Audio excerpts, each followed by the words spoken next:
Assalamu alaikum, men kanалымдын көрүүчүлөрү, менин досторум. Кыргызстанга кеткичекте мен азыр жолдошум экөөбүз туруп аткан Флориданын Гейнсвилл деген шаар тууралуу бир аз маалымат берип кетейин дедим да. Бул шаар деген Флориданын түндүк жагында жайгашкан. Өтө жакшы маданияты менен, жаратылышы менен, кооздугу менен белгилүү. Азыркы учурда жолдошум экөөбүз бир ислам борборун издеп баратабыз да, орозо намазын кайдан окусак деп. Картадан Худа ислам борборун издеп келсек, мына өзүңөр көрүп тургандай жакшынакай имарат экен, бирок бир жан жок. Бир эле машина туруптур. Анан мындай палатка бар экен. Ичине кирсек эч ким жок. Бул жерде кандай иш аракеттер болуп турганы орозо учурунда белгисиз. Анан кайра кете бердик. Булар деген шииттердин борбору болот экен да. Анан шаарга жөнөдүк. Экинчи Google'дан экинчи мечиттин адресин алып алып, эми жолдошум сөзсүз түрдө айт намазын окубаса болбойт.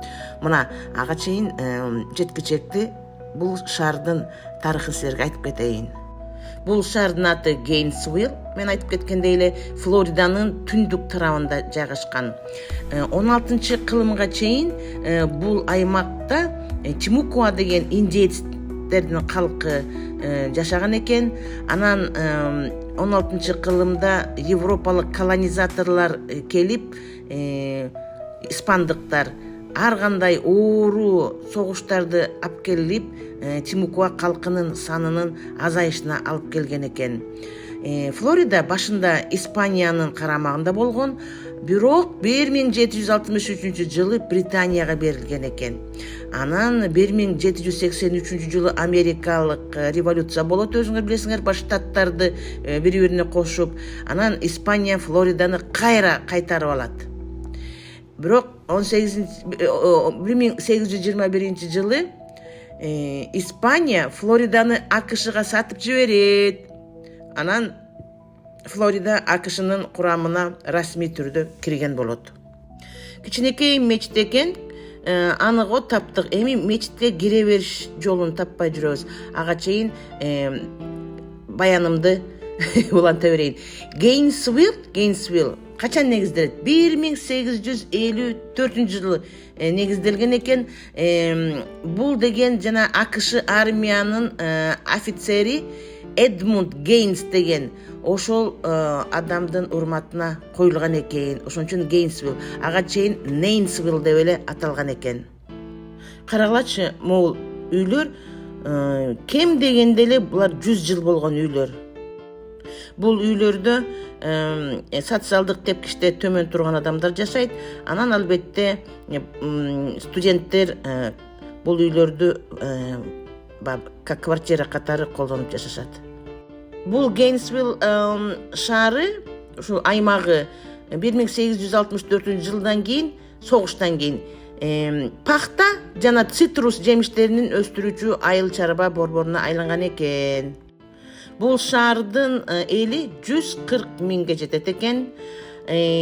Гейнсвиллде мусулман жамааты да бар экен. Шаарда бир нече мечит иштейт экен. Анын ичинде негизги ислам борбору бар экен. Анан Хода центр деп жанакы шиялардын борбору бар экен.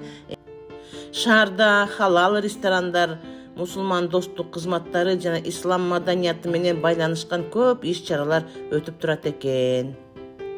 Мен тарыхка аябай кызыгам да, өзгөчө момундай тарыхый имараттарды карап эле отургум келет да. Мындай эски үйлөрдүн көбүнө киргенмин. Аябай өзүнчө бир исторический дух, илгерки адамдардын жашаган мындай духу бар да, кадимкидей. Жыты да башка, анан полдору баары жыгачтан жасалган, анан баскан сайын кыйч деп жанакы Американын кинолору бар го, фильм ужасов, ошо сыяктуудай мындай кандайдыр бир эме бар да, сезим болот. Булар илгерки үйлөр, чынын айтканда. Эми бул шаардын ошол илгери салынган үйлөрдүн аймагы болуп эсептелет. Бирок эми шаардын центрине барсак, жакшы кадимкидей эле заманбап үйлөрдү кездештирсе болот. Жолдошум экөөбүз мечит издеп, бир эле кварталды бир нече жолу айланып жиберди окшойт. Могуреки жигитти карагылачы, ошо кыйкырып баратат да, бул сөзсүз бир нерсе чегип алган, шымын ушундай төмөн түшүрүп алып, ушундай жаштарды кездештирсе болот. Мына могу өтүп кеттик да, мына жашыл түстөгү үй ошол мечит катары колдонулат экен. Жолдошум экөөбүз буга мындай кайсы жактан кирерибизди такыр таппай шылып айлабыз кетти, бирок болбой эле таап бардык. Эми бул жерде мусулмандар колунан келген үйдү баягы чогуу ортодон акча чыгарып сатып алышканда ошону мечит катары колдонушат. Бул өтө тынч аймак экен. Мындай карагандачы, эми мына уже келип да калдык. Тетигини көрүңөр, мына 1-2 машина турат. Азыр жолдошум ичине кирип, имамдар менен таанышып чыгат, айт намазы качан болорун билип чыгат.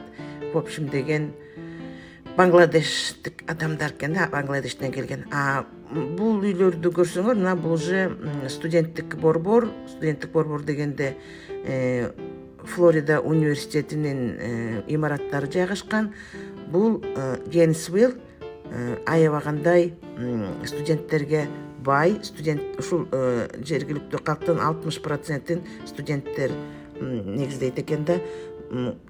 Бул Флорида университети АКШдагы эң ири университеттердин бири болуп эсептелет. 1853 жылы негизделип, анан Гейнсвиллге көчүрүлгөн экен 1906 жылы. Студенттердин саны 60 миңден ашык.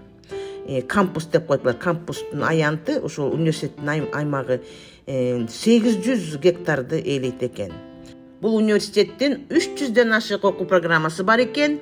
Анын ичинде инженерия, медицина, бизнес, укук, айыл чарба жана искусство тармактары кирет экен. В общем, бул университеттин өтө көп спорт командалары бар экен. Алар ичинен футбол, баскетбол, бейсбол жана гимнастика боюнча. Анан алар бир нече улуттук чемпиондукка дагы экен. Кызыктуу факт. 1970 жылга чейин бир гана актар окуп келген, ак түстөгү адамдар, кара түстөгү адамдар бул университетке кабыл алынган эмес. Анан ушул 70 жылдардан кийин эле укуктар кыймылдарынын негизинде башка түстөгү, башка расадагы адамдар дагы, студенттер дагы кабыл алынып баштаган экен. Мени баяным жактыбы? Бармакча коюп кеткиле. Палец вверх.